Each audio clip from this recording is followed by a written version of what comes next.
This super carnivore is a hybrid cross between the InGen Indominus rex and the Biosyn Giganotosaurus. Sometime after the events of Jurassic World Dominion, an evil scientist by the name of Dr. Michael Jeffries went back to the now wasteland known as Isla Nublar to retrieve a sample of the Indominus rex DNA, whose skeleton was still at the bottom of the Mosasaurus lagoon after all this time. Since the Mosasaurus left for the ocean and all the remaining dinosaurs on the island had died from Mount Sibo, retrieving the Indom sample was a lot easier to do. After getting the sample off the island, Jeffries flew over to Biosyn's sanctuary, which was now owned by the United Nations.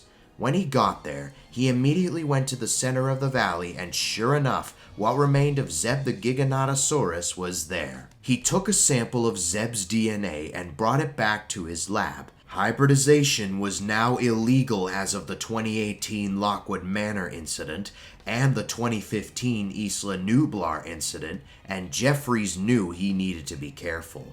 He got to work on his experiment, and soon enough, a new hybrid was created, which he called Indonotosaurus, or the untamable southern lizard. It was basically a brown Indominus with Zeb's back spikes and the Indom's quills on its head.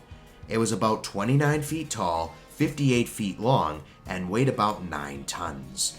It also kept its ability to communicate with raptors.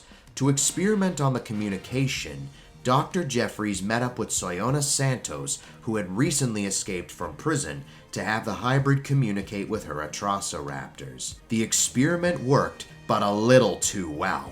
Just like the Indominus with the Velociraptors back in 2015, the Indonotosaurus turned the Atrociraptors against Jeffries and Santos. The raptors refused to respond to Santos's commands, and she was rightfully angry about it. The two narrowly escaped death, and the hybrid escaped the lab with the Atrociraptors by its side. Soon it started terrorizing and wreaking havoc on a nearby town. It got so bad, the military had to step in. They managed to defeat the raptors, but couldn't subdue the hybrid. Normal tanks were easily destroyed by the beast, and they had to use freeze tanks to finally neutralize it. Then they transferred the frozen hybrid to a cryo chamber in a secret facility until they figured out what they wanted to do with the hybrid. As for Jeffries and Santos, they were caught, and Santos was rearrested and Jeffries was arrested for involvement in the creation of an illegal hybrid. The two were taken to a more secure prison where they would stay there for a very long time.